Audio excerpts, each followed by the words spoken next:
इस्लामी जमहूरिया पाकिस्तान ये 14 अगस्त 1947 को आज़ाद हुआ।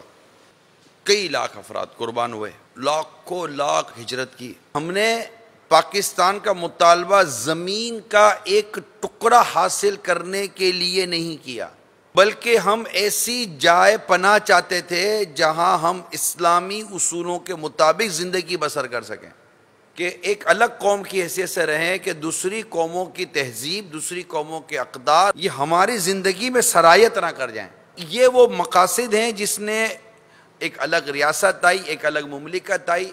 हमें नसीब हुआ कि मुसलमान यहाँ पर इस्लामी ज़िंदगी आज़ादी के साथ गुजारें।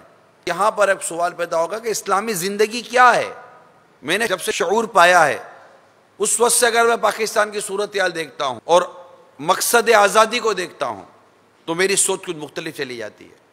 हमारा मुल्की कल्चर, हमारी ज़िंदगी गुजारने की जो अंदाज़ है वो और मकसद आज़ादी, इन दोनों में नुमाया फ़र्क नज़र आ रहा है। नो डाउट, इसमें कोई शक व शुबे की गुंजाइश नहीं कि 68 सालों में इस मुल्क में, पाकिस्तान जिसे कहते हैं, मसाजिद की तादाद हज़ारों की तादाद में बढ़ी है।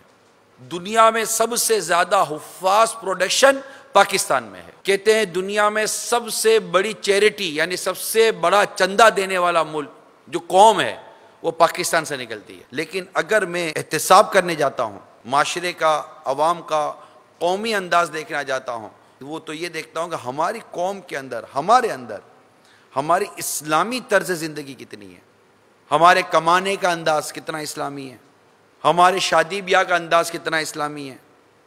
हमारी गोया के कई तर्ज ज़िंदगी ऐसी हैं, मगरबी और दूसरी कौमों का अंदाज हमारे किरदार में सरायत कर गया, और ये सरासर इसके मुनाफी है जो हमारा मकसद आज़ादी था। अगर मैं कहता हूँ कि मसाजिद की तादाद बढ़ी है तो बदकिस्मती के साथ 68 सालों में हमारे मुल्क में सिनेमा की तादादें भी बढ़ी हैं। क्या शराब खानों की तादाद नहीं बढ़ी? क्या जुए की तादाद नहीं बढ़ी? एक इस्लामी रियासत, उसमें जुए के अड्डे का क्या काम? आप पाकिस्तान को न कुछ ना कहें, मेरे मुल्क को कुछ ना कहें, अपने आप को कहें मैं खराब हूं।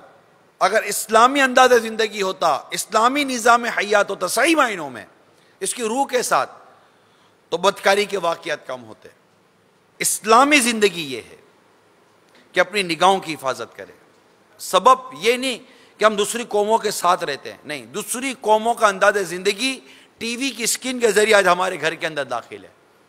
उनकी तकरीबात का अंदाज, उनकी दावतों का अंदाज, उनके त्योहारों का अंदाज, मुख्तलिफ अंदाज, मुख्तलिफ कौमों के, मुख्तलिफ मज़ाहिब के आज हमारे घर के स्क्रीन के अंदर हम और हमारी नस्लें देख रही हैं। हम किस अंदाज से बचकर पाकिस्तान आज़ाद करवा कर लाए थे कि हमारी नस्लों को सुन्नतों भरा लिबास याद नहीं है, लेकिन गैर मुस्लिमों के लिबास और इनका तर्ज फैशन याद रहता है। हम किस मकसद आज़ादी की तरफ बढ़ रहे हैं?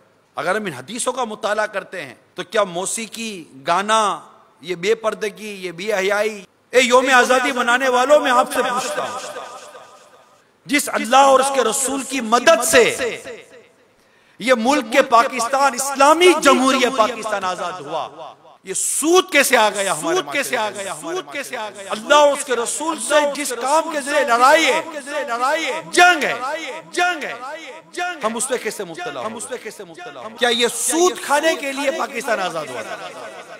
मकसद आज़ादी में सबसे बुनियादी चीज जो मैं अर्ज करूंगा वो ये है कि अपनी कौम को सूद से पाक होना पड़ेगा। मकसद आज़ादी था कि हम ये इस्लामी तर्ज जिंदगी इख्तियार करेंगे, और हमारा तर्ज जिंदगी इस्लामी कितना रह गया। अंदाजे यौम आज़ादी मनाना, माज़अल्लाह पीने वाले शराबे पीकर, नाच कर, कूद कर, गाने गाकर, मौसीकी बजाकर, अरे खुदा के आगे सद्दा करके यौम आज़ादी मनाए थे। ये चीजें तो कौमों को बर्बाद कर दे। अपने आप को सही मायनों में एक मुसलमान और पाकिस्तानी बनाए।